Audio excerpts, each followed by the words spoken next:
Okay, so welcome. If we have anybody joining us for the first time, hope to see you back. And a special shout out to you. We are a bunch of stamp collectors, postal historians, and probably historians in general that get together for some pretty interesting talks. And we have interesting talks like the one today. So right now I am going to turn it over to my co-host, Robert Luton, to tell you a little bit more about tonight's presenter. And I'm going to turn off my flames too. Thank you. Rob? Thank you, Joan. For those of you unfamiliar with our introductory music for this evening, that was The Crazy World of Arthur Brown. I saw him in May of 1968. Okay, welcome to the British Empire Study Group Devil's Night webinar. Let's get into the Halloween spirit this evening with an appropriate topic for this time of year: collecting air crash covers, presented by Kendall, Sanford. Collecting wreck and crash covers is a super sensible area of collecting that allows you to explore one of the darker sides of postal history. Crash cover collecting is more than just body bags, that is, the packaging the post office sometimes uses for damaged mail, but can often be about forgotten tales of tragedy or near-death experiences for former travelers. Identifying a crash cover or postal marking within your collection can increase an item's significance and value. Transportation accidents are rare. If you have a crash cover in your collection, it could fetch a handsome premium if you ever decide you want to sell it. Our presenter, Ken Sanford, is retired from the airline industry after 40 years of service. He's been an aerophilatelist for most of that time. He worked for Pan American Airlines as manager of passenger services in the Pan American headquarters in New York from 1969 to 1974, and held a similar position for the International Air Transport Association in Geneva, Switzerland for 23 years. He specialized in the philately and crash mail of Pan American Airways and Imperial Airways for over 40 years. His collections have won gold medals in national level exhibitions with international participation in the USA, Canada, Great Britain, and Switzerland. He's a past president of the American Airmail Society and a member of that society's board of directors. Ken is president of the Metropolitan Air Post Society, which is an aerophilatelic society in the New York metropolitan area. So without further ado, let me welcome our esteemed presenter this evening, Ken Sanford. Okay, thank you. I'll share my screen. So what this is okay, it's fine like that. So this is a presentation that was prepared by me for the American Airmail Society some years ago. It's in a PowerPoint show. We sell this to anybody for $10, and I send it to them by email. And it basically covers different aspects of collecting air crash covers. That's a photo of an Imperial Airways crash in Greece in 1936. That was called the Scipio. It was in shallow water, so you can see what's left of the aircraft sitting in the shallow water. Lots and lots of covers known from that crash. So, what is an air crash cover? A crash, we have two definitions: a crash and an interrupted flight. So a crash is an incomplete flight due to aircraft accident resulting in damage to or destruction of the aircraft, with mails, if not lost or destroyed, forwarded by other aircraft or other means, sometimes referred to as recovered mail or salvage mail. An interrupted flight is a flight which is interrupted or delayed, resulting in an unscheduled or forced landing, usually due to adverse weather conditions or an aircraft mechanical problem, and the flight continued later by the same aircraft or to expedite mail by another aircraft. Usually the aircraft wasn't damaged, so it's not really a crash. We call it an interrupted flight. So the earliest air crash covers, they were from the siege of Paris, the Franco-Prussian War in 1870 and 1871. The Prussians had Paris surrounded, so the Parisians built balloons and flew the mail out by balloon. This is a fairly well-known one, the Ville d'Orléans, that took off at nighttime got caught in a severe storm and ended up in Norway, on the coast of Norway. The two pilots, or they called them aeronauts, were over the coast. The balloon was coming down fast, so they threw out one mailbag into the water so that the balloon would go back up. That was later fished out of the water by a fishing boat. And then they were over land and they were coming down again. They jumped out of the basket and the balloon flew another few kilometers, and um, mail was still in the basket, and that mail was recovered. So this is one of the covers from that incident. These are fairly scarce, not too many of them around. Um, the earliest crash in the US was the US government airmail service. It was actually the first day of the airmail service on May 15th, 1918. Um, the pilot took off from Washington going to Philadelphia and New York. He got lost and went the wrong direction and ended up with the airplane upside down in a farmer's field in Maryland. So this is a cover from that. The mail was put on that flight the next day to New York. Um, these are some interesting caches that the post office uses on recovered mail or crash mail. Before around 1946, most of the caches were very descriptive. They sometimes even mentioned the name of the aircraft or the registration number of the aircraft. These are some of the just some examples of that. Um, here's one where the post office had this form letter where they just checked off why the mail was damaged. Sometimes the postmaster or the post office wrote in manuscript.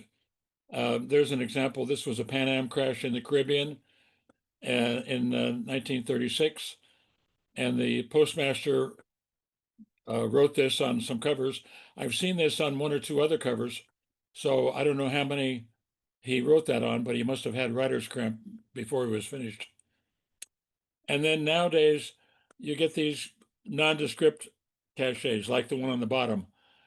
It could be anything from rail, truck, ship, or anything. Now, some people collect by airline. That's me. I collect by Pan American Airways or Imperial Airways. Um, here's the earliest Imperial Airways. This was actually one of the predecessors of Imperial Airways called Air Transport and Travel. This was on a flight from London to Paris, and it crashed in Eltham, Great Britain. This is a very rare cover. That's the only one I've ever seen from that. And you can tell it was on that crash because of it got a Paris back stamp, and there's a little handwritten explanation by probably the post office in Paris as to why it was slightly damaged. You don't really see any damage to the cover, but Okay, sorry about that, everyone. Sometimes these things. okay. So we had that one. Okay, this was one of the early airlines. It was called Varney Airlines. They were flying in Washington, Oregon, Utah, Nevada. And this was a first flight which actually crashed on 6th of April 26. And so it has a first flight cachet. It did not get any cachet mentioning the crash, but it did crash. This was another early one. This was United Airlines between San Francisco and Los Angeles, and it crashed. It was a DC-3. It crashed at Point Reyes, California, which is south of San Francisco, and it crashed in the ocean. And then the aircraft was washed up onto the shore, the fuselage of the aircraft. So I have a photo taken from the air that shows that aircraft washed up on the shore. Quite a lot of mail was recovered from this, and the post office put this little label cachet on it on the mail. This was an American Airlines crash in Goodwin, Arkansas, in January 36. And you see the post office put this cachet recovered from wrecked plane, Goodwin, Arkansas, and the date January 14th. This was a Pan Am crash. Pan Am started service from Key West, Cuba, or Key West, Havana, sorry, Key West, Florida to Havana, Cuba in 1927. And this was a flight from Havana to Key West in August 28. The pilot got lost, started running low on fuel, and he ended up landing just off the coast of St. Petersburg, Florida. They recovered some of the mail. They took it to a bakery and put it in the ovens of the bakery to dry the mail out. And then the St. Petersburg post office put this 3-line cachet on the covers. And this is kind of a neat cover because it has that Cuban stamp with the Lindbergh overprint, because Lindbergh visited Havana in February that year. Now, some people collect by continent, so Africa or Europe or Asia and so on. So this is South America. This was an airline called SCATA, which was 84% owned by Pan Am, operated in Colombia. It was formed by some German people that were in Colombia in the late 1919, 1920s. And they were flying domestically within Colombia. And this crashed in the jungle, a very remote area. The covers from this crash are very rare. They're very, very scarce. And the Bogota post office put this label on the back of the covers, which explains in Spanish that it was in that crash. Here's one from Africa. This was Imperial Airways. They were operating from England all the way down to South Africa on the east coast of Africa. This was going northbound from Johannesburg to London in March 39. The pilot got lost. He was running low on fuel. He was supposed to land in the Sudan. He was actually over on the border with Belgian Congo, and he saw a small river, and this was a flying boat, so he was able to land on this river, but he hit a submerged rock, a huge rock, and broke open the hull. So the manufacturer of the aircraft, which was Short, and Imperial Airways, they sent people down to repair the aircraft. They finally got it repaired. They tried to take off again. They hit another submerged rock, and it was there for another few months. So it took about 6 months until they were able to fly the aircraft out. Covers from this are quite scarce. It didn't recover much mail. This is a kind of a neat cover because you see it's from Siegel's Kosher Butchery. I gave a talk on my crash mail at the Airmail Society in South Africa some years ago, and the guys at the meeting said, "Oh yeah, Siegel's is still in business." And the mail was processed in Paris, so that's why this cachet and 3 lines is in French. Some people collect by aircraft type.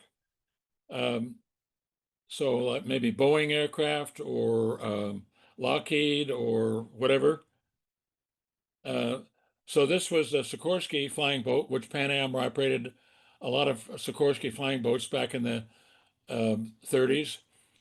And this was the first flight in scheduled service of the Sikorsky S-40. It was called the American Clipper. And so the flight went from Miami down to Panama, across to Barranquilla, Colombia, and back up via Jamaica to Miami.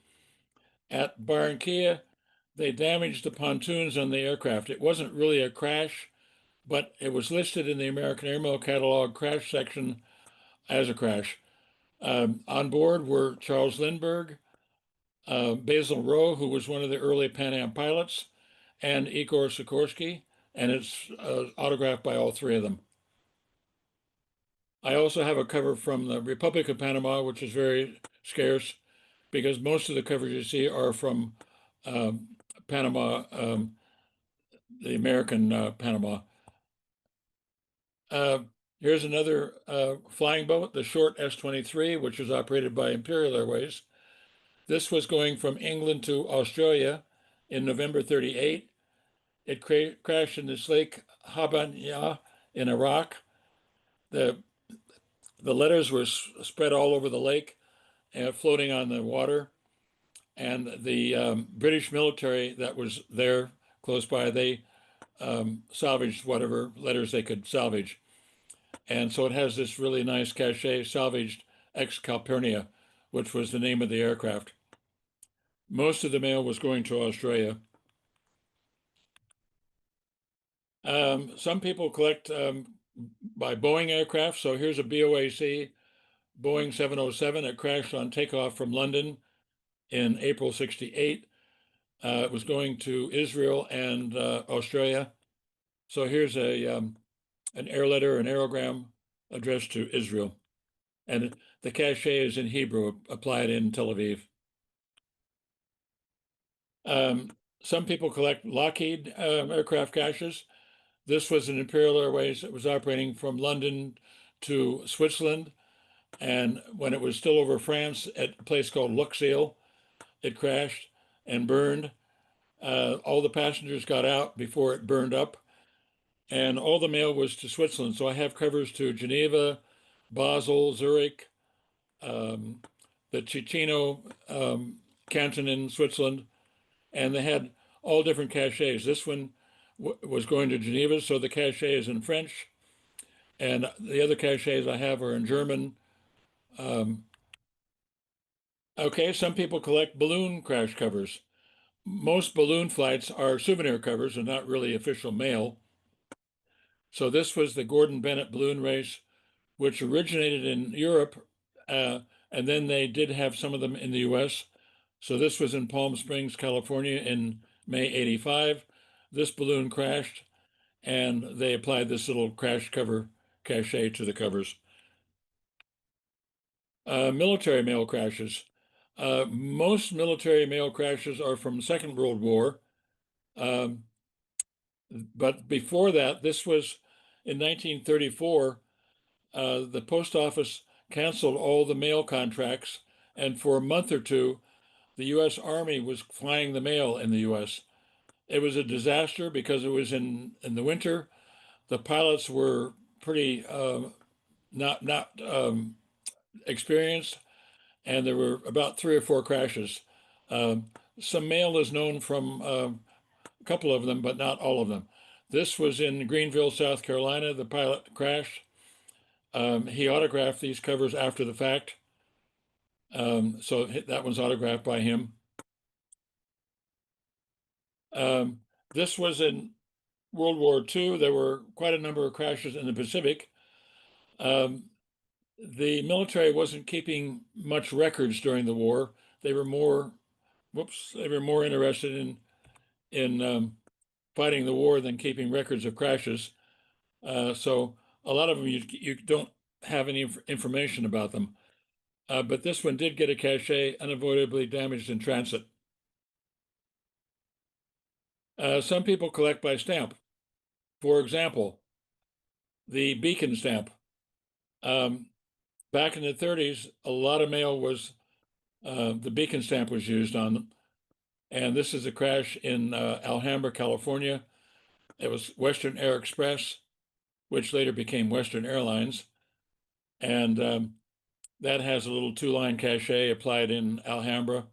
These are quite common. They come on eBay every week, but not so much with the beacon stamp. So I would say there are about maybe 10 crashes known with the beacon stamp on the covers. This is another stamp that was popular during the 30s, the 5-cent wing globe stamp. So you can find quite a number of crashes with that stamp on it. This one crashed in Burbank, California. This was Pacific Air Transport, which was a predecessor of United Airlines. And it got this 4-line cachet applied in Burbank. Some people collect by country. So India, there's quite a number of crashes in India. Imperial Airways on their route between England and Australia went through India. This was a flying boat called the Centurion, and it crashed on landing in Calcutta. And the cachets were made up by one of those John Bull rubber stamp sets where you put the letters in individually. So there are dozens of varieties of this cachet. Some spelled Centuria with a IA at the end, some with backward letters, some with upside down letters. In Air Crash Mail of the World, which I'll talk about later, we list about 30 or 40 different varieties of cachets from this. And it also got this label applied at Calcutta, a 5-line label cachet. And the stamps are missing, of course, because it landed in water. So usually when the crash was in water, the stamps got soaked off. And this was addressed to the US, to Oakland, California. So it also got a little received and damaged cachet at New York as it went through New York. This was a Pan Am Boeing 314 flying boat, the Yankee Clipper. It was going from New York to Lisbon and Ireland in February 43, and it crashed on landing in Lisbon. Quite a famous crash. It was carrying 92 bags of mail, which was a lot of mail. I have covers. This one is to Lisbon, which is very rare, with this nice cachet applied in Lisbon, Salvados, the Yankee Clipper. I have mailed to France, Switzerland, Germany, England, Sweden, and a number of countries. So a lot of covers from this. This is an early transoceanic record flight from Newfoundland to Ireland. It was actually the first flight from Newfoundland to Ireland in 1919 by the pilots Alcock and Brown. They were quite well known. After that, they crashed in a bog in Ireland. And this is one of the covers from that. These are quite rare. Autographed by Brown. Pilot autograph covers. You find some that were autographed by the pilot after the fact. This was an Imperial Airways flight that was going from England to South Africa. In February 36, it crashed on takeoff in Petersburg, South Africa. And there's less than 10 covers known. And the pilot, Spafford, autographed these after the fact. This was an air race, which was going from England to South Africa in September 36. It was called the Schlesinger Air Race. This rich guy named Schlesinger offered a prize, I think it was 25,000 pounds, for the first flight that would make it from England to South Africa. Most of the participants crashed on the way. One or two of them did make it. And this was by the pilot Clouston, who crashed in southern Rhodesia. And he autographed these covers, autograph on the back. Aircraft shot down. There's been a few of those. This was an Imperial Airways flight from Hong Kong to Bangkok in November 39. They strayed over an island, a Chinese island, which was occupied by the Japanese, called Wai Chao. And the Japanese fighters went up and tried to shoot down the aircraft. They hit with about 92 bullets, but the aircraft was able to land on that island. The Japanese held the passengers and the crew for a few days. Great Britain was not yet at war with Japan, so they had to let them go. The pilots patched up the aircraft as best they could and flew it back to Hong Kong. This is a cover that's in the National Library of Australia, and it has a bullet hole through the cover.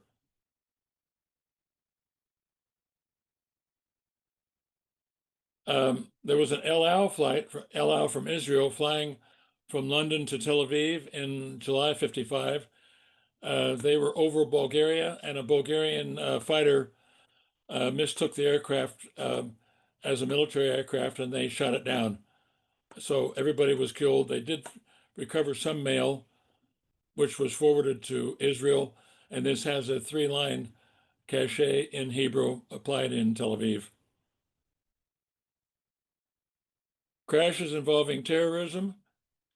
This was a British Airways Vickers VC-10. It was hijacked by Muslim terrorists at Dubai in November 74.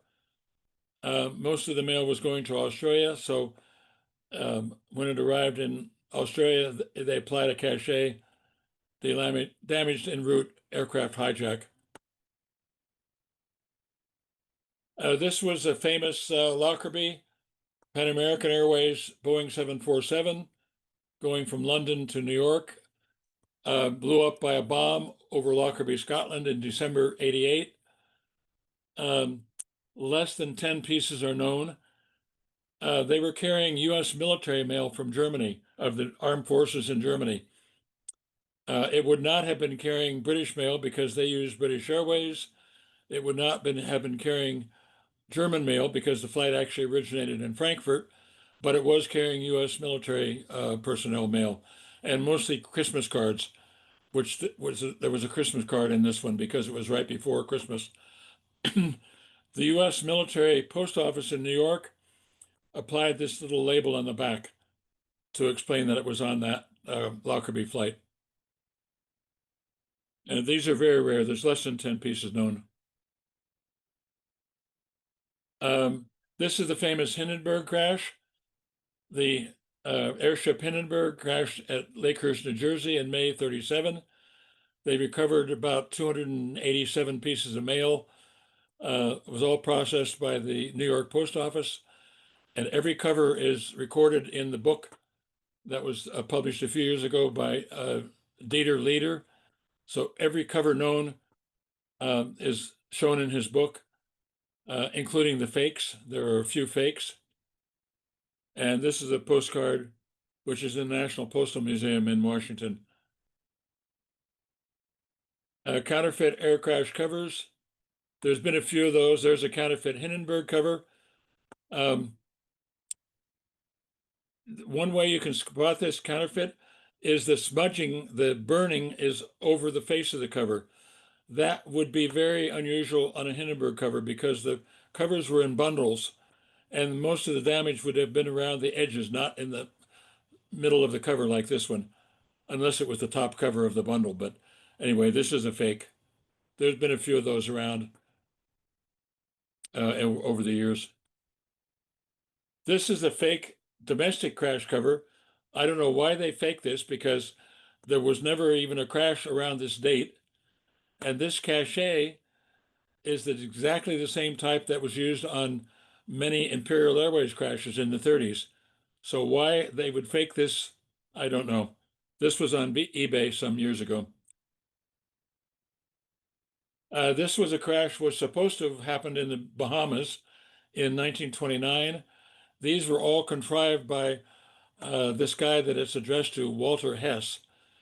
They were various first flights in the US and then addressed to him in Bahamas. And I've researched this, and there was never any such crash in this Berry Island or Berry Islands in the Bahamas. Ambulance covers. These are the covers that are used by the post offices to forward the badly damaged mail. Because badly damaged covers, they need something to hold them together when they forward them. So we call these ambulance covers. So there's a couple of examples of a crash in Ohio in 1928. And unidentifiable crash covers. This is one from World War II. We find quite a lot of these during World War II, which have crash cachets, but it's difficult to identify where the crash was or what happened to it. So this is a good example of one that we couldn't identify. It was addressed to South Africa. Here's another one from an Army accident. It's unrecorded and we can't identify it, and yet it has a cachet damaged in US Army plane accident. Air crash cover references. Oh, the original reference was the American Airmail Catalog, Volume 1, Interrupted Flights section. That's now way out of date. And then, the American Airmail Catalog listed US, Canada, and Mexico crashes. And then in 1993 and 1995, the gentleman in Belgium, Henry Neerink, published this catalog for the rest of the world in 2 volumes. And then in 2 years ago, I updated the American Airmail catalog and the Neerink catalog into Air Crash Mail of the World, which combined both of those and updated it. And we have pricing and every known cachet and label variety. This is on a thumb drive, which you can plug into a USB port. And we didn't publish a printed book because it's 2,400 pages. It would have been way, way too big for a book. So this is still available from me. There's my email address, $32 including postage within the US, and $34 other countries. One of the references way back was Crash Covers, an Aerophilatelic Challenge that was published by the American Airmail American Airmail Society, written by Joe Eisendrath, who was an early crash cover collector. Then there's the Australian Airmail catalog. This is not the latest edition. There's been later editions, but that also listed crashes to, from, and within Australia. Irish Crash Airmails by Ronnie Vogt, published some years ago, which listed all Irish-related crash mail. This is a good reference. It's not philatelic, but it did list many crashes worldwide. So it's a good way to check if there was a crash on a particular date or in a particular place. We have a society called the Wreck and Crash Mail Society that was started back in the 1990s. We publish a quarterly journal. I'm the editor. So that's one of the covers of one of our journals back in 2009. We cover shipwreck, air crash, train wreck, terrorism, natural disasters, everything that can happen to mail. So if you're interested, contact me. The dues are $30 a year for the printed version or $15 a year for the electronic version. In 1991, I published a book on it, just on Imperial Airways crashes. Sorry, in 2001, I published this. So that listed all Imperial Airways crashes that were known up till that time. Imperial, of course, went out of business in 1939 when it was taken over by BOAC. Here's the book that I mentioned about Hindenburg crash mail. That's now out of print and not available, but it's an excellent reference on anything to do with the Hindenburg crash. And this was a book that was published even many years back, Hindenburg Crash Mail by Arthur Falk. You have to be careful because some of the covers that he listed in this as genuine were actually fakes. American Airmail Society, we do have articles from time to time in our journal, the Air Post Journal. We publish that now quarterly. British Airmail Society Airmail News, that now is published electronically. They have crash articles from time to time. And then there's the Australian Airmail Society, which has a journal, sometimes has crash articles. Canadian Aerophilatelic Society also, Airmail Society of New Zealand, and the Metropolitan Airport Society of New York. So we have crash articles from time to time. Crash cover sources, well, you can find crash covers in auction houses, stamp show dealers, on eBay, or trading with other collectors. A lot of my covers, especially the Pan Am, I got from other collectors. Then that's it. Any questions? Hi, Ken. That was fascinating to say the least. We do have some questions here from the audience. Robert Morowski, On the World War II Pacific cover, do you know why it was not free instead of having a stamp? Because normally World War II mail from active duty troops were free to be mailed. Yeah, I don't know. I can't answer that. Sometimes they have stamps, sometimes it's free mail with no stamps. But I can't answer that. I don't know. Okay. Glenn Minshall, was any mail recovered from the 1979 Mount Erebus air crash in the Antarctic? Yes, they were carrying souvenir covers because that was a charter flight, and people had prepared souvenir covers. There's a number of them known. Um, if anybody's interested, I can send a whole article on that. That was written by Brian Peace in England, who was an expert on Australian and New Zealand crash mail. So if anybody's interested, Jan Paulson asks us, do you just collect the envelopes or the letters inside as well? usually you don't get the letter inside. Very, very rare. Usually people throw um, the letter away or keep the letter. They see if they see any kind of a crash marking on the envelope, then they save it. That's how they end up in the market. But usually the letter is not with it. Of course, the Paris balloon letters, the letter would be with it because it's on one sheet of paper. They wrote their message on a sheet of paper and then folded it and then wrote the address on 1/4 of the folded envelope. So you find the original letter on the inside of that letter, that piece of paper.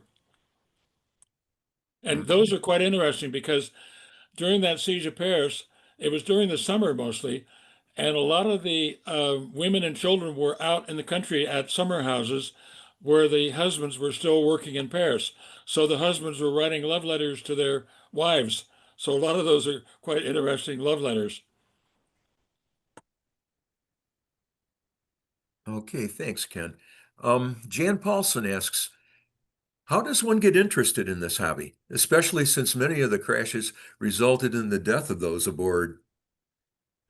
Yeah, well, I don't look at it from the standpoint of people being killed. I look at it from the mail being recovered. Uh, and also I find crash covers interesting because they're not contrived covers like first day covers. They're real mail that survived crashes. Can I mention one thing? We just got a little note on there from John Thiessen, who lives in Denmark, and he has a website listing anything connected with Nordic crash mail, Finland, Sweden, Norway, Iceland, and so on. So you can just look up Nordic crash mail and his website will come up. All right.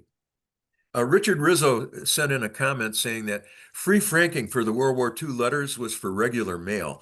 The soldiers had to pay for airmail unless it was a V-mail letter sheet. Right. Okay. Yeah. Yeah, That thanks. answers that. Thanks for that, Richard. I've got a question for you, Ken. Are there any legal ramifications with the buying and selling of some of this material? No, no, none that I know of. Okay. No. And I'll just mention one thing. I'm surprised nobody asked. Is there any mail known from the World Trade Center 9/11? Yes, there are two covers known that were found on the sidewalk near the site. Um, they were both addressed to California because both of those flights that went into the World Trade Center were going to California. I was contacted by the owner of one of them. It was addressed to a relative of his in Pacific Palisades, and he wanted to know what it was worth because he was going to donate it to the 9/11 museum. So I polled a few crash cover experts, and we came up with a value of $50,000. But in my opinion, if that went on the market, it would go for a lot more of that because of the historic significance of it. Oh, yeah. All right. Those are all the questions that we've had posted so far. Do we have any questions now from the audience? Ed Grabowski here. Do you hear me? Yes, Yes, Ed. yes, Hi, Ken. Good to see you again. yeah. Hi. Thanks for the talk. I just wanted to mention in your bibliography, are you aware of Ernst Cohen's book? Yes. Yeah. Okay. Yeah. Ernst Cohen wrote a book just about the Ville d'Orléans Paris balloon crash or balloon flight. A very good book. I knew him. He was a good personal friend of mine. Yeah, I actually wrote the review of the book for the France and Right, Colonies right, Philatelic yeah. Society. Yeah, so So that book tells the whole story of it. You can still find a copy of that book from time to time on eBay or in philatelic auctions. All right. Thanks for the question, Ed. Anybody else? I'm still bringing people over, Oh, so, okay. but, so Ken, it's really interesting. Do people collect like topically with crash covers? How do you mean? So, well, like I do morning covers. Remember, you Right, said right. Yeah, morning covers and crash covers. well, Talk yeah. about two I've really only morbid topics, I've right? only seen one of them. I But have now 4 of them. oh yeah, because I have one from Imperial Airways. I think it's the Scipio crash in 36. It's a morning cover from India to England, which is a nice cover. I sent you a copy of it. Yeah. I haven't But seen any others. I have 3. I looked through my collection. I found 3 of them. Oh, good, good. So that should be interesting. And then my husband said I should start now a census on morning covers that were in a crash. I'm like, Yeah, people are going to think I'm like the most, I'm Morticia Adams and I keep spiders or something. right, right. Frank Bloom. You're muted right now. There you go, Frank. To Joan's question, yes, there are people that do collect crash covers with their topics because I used to collect scouting on stamps, and one of the most famous covers in a scouting collection happens to have been on the Hindenburg. There's a few of them. They were prepared by a guy in the Netherlands with a scout stamp on them. Yeah, they're advertising the upcoming Right, World Jamboree, right, and they just so happened to be on the Hindenburg when right, it crashed. right. I don't know how many there are, but there's at least 6 of them. Yeah, I bet a handful or so. Yeah. But yeah, those are considered one of the prize items to a scouting on stamps. Of course, because Hindenburg crash covers sell for $10,000 and up. So that's one of our prize items if you're collecting that topic. Hindenburg crash covers are interesting because every so often a fake comes up in a major auction. There was an auction last year, I won't mention the name. There was a fake Hindenburg cover. I pointed it out to the auction house. So did Cheryl Gantz, who is the expert on Zeppelin mail and Hindenburg covers. They didn't want to believe it because they probably were embarrassed that it was in there. It was listed in the Dieter Leader book as the very first fake cover in his book. They did withdraw it, but it was still shown as not withdrawn on their website right up until the day of the sale. Mhm. And what usually happens is when that happens, it comes up 2 or 3 years later in another major sale because the owner doesn't want to lose his money that he paid for it. So fair disclosure, to speak on behalf of auction houses, you are serving both the consignor and the buyer. So Right. normally what you do is you sell those subject to certificate. So Right. that way, if it's bad, everyone is really happy with Right, that. right. So they might not have wanted to withdraw it due to pressure from the consignor. It's just, Yeah. I knew it was there. I was on that plane when it crashed, that type of thing. You get Right. that all the time. Yeah. So Well- the auction house may not, they're likely not nefarious about trying to Right. default. And you also have to be careful, even if it has a certificate. If it's from Arthur Falk, then you can't trust it because he did show 2 or 3 covers in his book as genuine and they were fakes. Hmm. All right.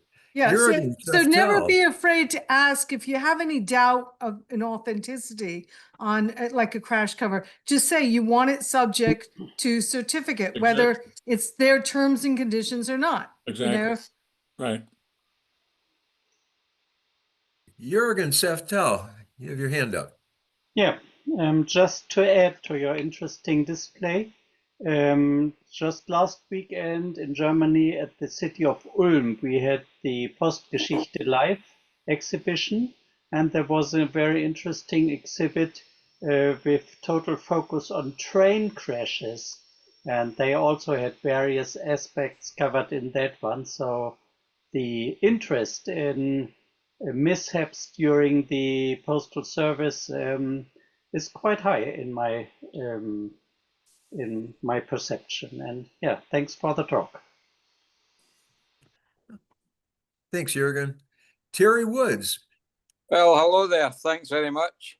I must admit, I had been looking forward to this display since I got the message a few weeks ago that it was going to be on. And to be quite honest, I wasn't disappointed. It's been a really interesting evening. Can you hear me? Yes. Yep. Yep. I thought everybody was. I thought everybody was dead there. But a couple of covers I did particularly like there, or want to talk about, was I loved the Lindenberg cover, that was signed cover with Sikorsky, etc. The Colombian cover. I thought that was brilliant. That was a lovely cover. And you did have a cover that you mentioned. It was from San Diego, and I've got an affinity with San Diego because my mother and father lived there. So I used to like a lot of things from there philatelically. But it had the cachet damaged by seawater. And you said it was on eBay. But round about that time, we had a lot of problems with Scottish postal history and British postal history from dealers, or shall we say, fake artists, putting purple cachets on common covers, but with things that never come out until the 20th century, but they're on 19th century covers. Mm-hmm. And I think that was one that would be from the same school of fakes. We managed to get some of them banned from eBay, but I don't know. I've never seen any from. We haven't actually been looking from other countries, but I must admit, that's what I think that is. It's definitely a fake. So. Well, yeah, that cachet was only known on mostly Imperial Airways crash covers in the 30s. That's correct. Never seen that on a U.S. cover. No, I know. I pass by Prestwick Airport here in Scotland every other week, or every 7 days, shall we say, or every 4 days to be exact. But it's famous for one crash as well. There was a crash there. And the other thing it's famous for is it's the only place that Elvis Presley set foot in Scotland. He landed in Prestwick Airport when he was coming home from Germany. And my partner, her father worked at Prestwick Airport at the time, and he came out, met her the next day, and says, "Guess who I seen today at the airport? Elvis." She couldn't believe it, but that's another story. Now, speaking of Prestwick, one of the most common crash covers there is was a BOAC crash at Prestwick in 1954. That's it. Those covers, there are so many of them, they come on eBay 2 or 3 a week. Mm. And the other famous one in 54 was BOAC in Singapore. Those are also very common. You see those also on eBay 2 or 3 a week. There was so much mail recovered from those 2 crashes. Well, I'd just like to say I've got the volume 1 of the 5th edition. Yeah, of the American Airwave catalogue there. I've actually got, I remember I bought these in 1974 when they came out. I've got the rest in next door. But I don't see your name on those ones, although you're in the 6th. No, I wasn't involved in the catalog back then. Well, thanks anyway. It's been a great night. Thank you.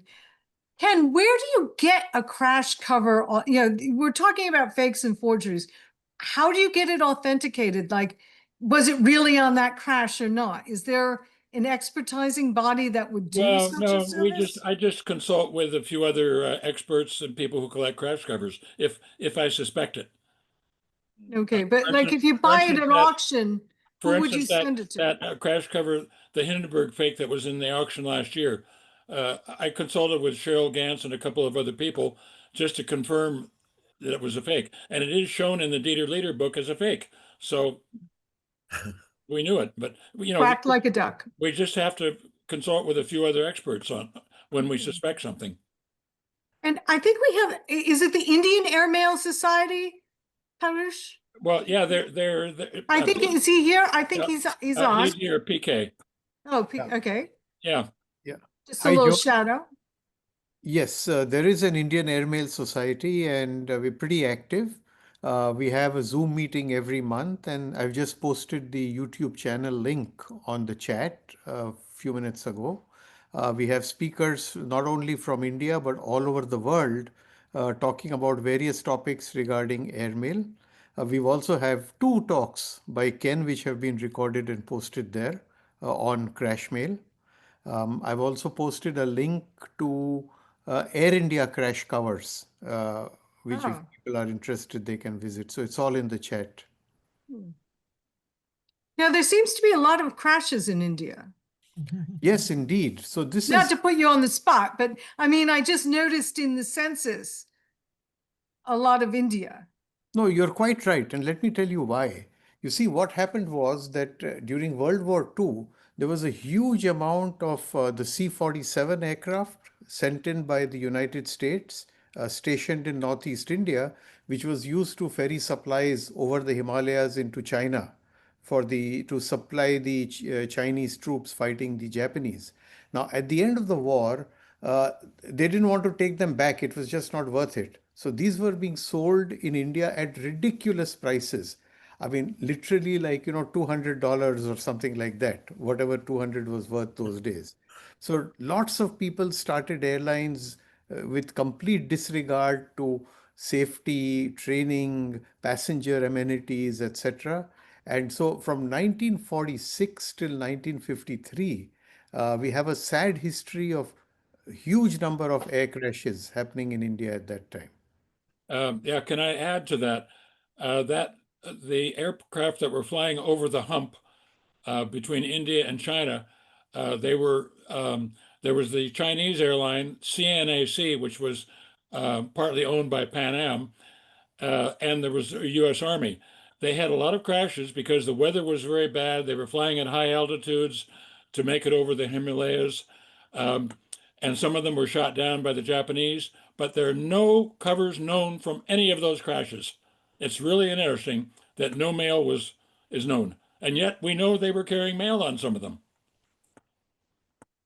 Yes, in fact, a museum has been set up now in Northeast India specifically to record the over-the-hump flights and the dangers and difficulties experienced by the American pilots in that mission. Yeah, and there's also a very good website on CNAC. You can just Google it, CNAC, China National Aviation Corporation. Yes. It lists all the pilots, it lists all the co-pilots, it lists all the flight attendants, and it lists every incident, every crash, every incident. So it's an excellent website. So Ken, collecting crash mail it seems like you could get some affordable covers there, which makes it nice because you're not paying like 1847 prices. Yeah, exactly. The Yeah. 1847s are like you're not paying Right. 200 or 300. And it puts a neat little story to your hobby or your collection, or Oh yeah. if it floats your boat. A lot of covers you can buy for $25 up to $100 from a lot of different crashes. Just go on eBay and look up crash, and you'll find every day quite a lot of them that are not expensive. And when you exhibit them, do you tell the story about the crash A little as well bit. as the A cover? little bit, yes, yes. And Henry Nearink had a really good exhibit. He showed a little map that showed where each crash happened, which I thought was really nice. Because I think it would be sensitive to talk about the statistics, like the fatality, Yeah, right. No, we don't mention that in our exhibits, for example. Yeah, so we try to sanitize it a little bit to make Yeah, sure exactly. it's, Yeah. so people don't think we're, Yeah, that way. right. All right. Do we have any more questions? I want to get on my other webinar, please. Is everyone ready for Halloween? Julius, I love your background. What is that a background of? That's the landscape in Bratislava, Slovakia. Oh, okay, yeah. It's beautiful. That's the castle that burnt down in 1700s and was rebuilt now. It's the seat of the government of Slovakia at Oh, the yeah. present time. And that's the Danube in the evening hours, of Oh. course. Very beautiful. Yeah. Thank you. Okay. Any other societies who want to say something? Tell us about what you have to offer. Well, if I may, Joan, I'd just like to add one more comment that we are having a virtual aerophilately and astrophilately exhibition in February, which is open to participants from all over the world. This is the second edition. We had the first one in February this year. What I will do is put the URL for the website in the chat. If people are interested to know more, it's very easy to participate. Nothing's working. Michael, everything's working here. But I could put that on our calendar too, being that it's free, right, to participate, or is there a fee? You're wonderful. Absolutely. Very welcome. It's open to all. What I will do, Joan, is email you more information about it as well. Oh, terrific. When is the latest date to apply for exhibiting there? November 25th. Thank you. Well, that's interesting. So I'm struggling for an exhibit because I only have 4 crash morning covers. So that does not even make a frame. Oh, nothing. Unless I have a lot of fluff with it, right?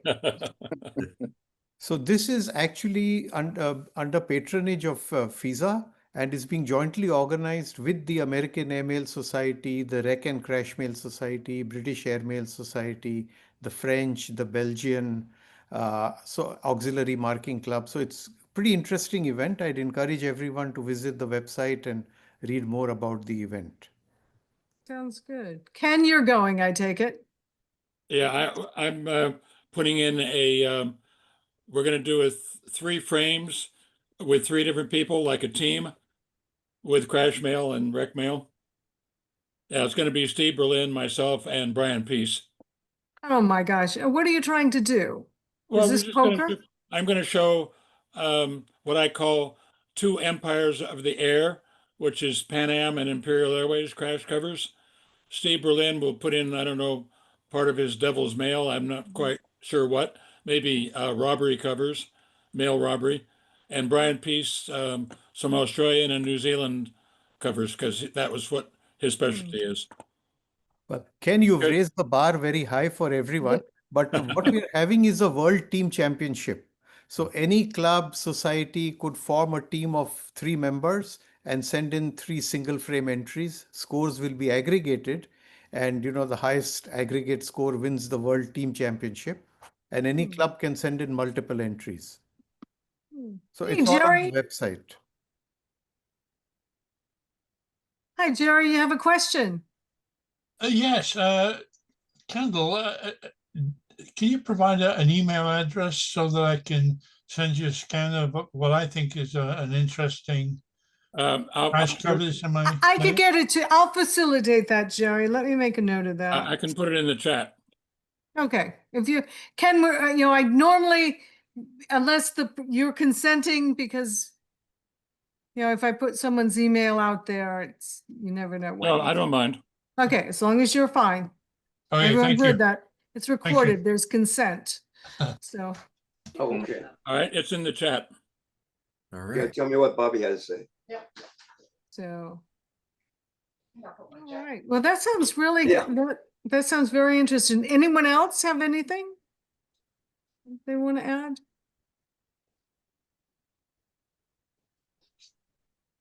right. Well, let's thank you, Ken, for a great presentation as always. I'm always interested in how you go about collecting an area, especially like crash mail. It's like, how do you organize it? And I think you really did a great job in giving us some resources. It's fascinating. Okay, good night. Okay. Thank you, Ken. Good night. Good night, everyone. Thank you for joining us. Happy Halloween, everybody.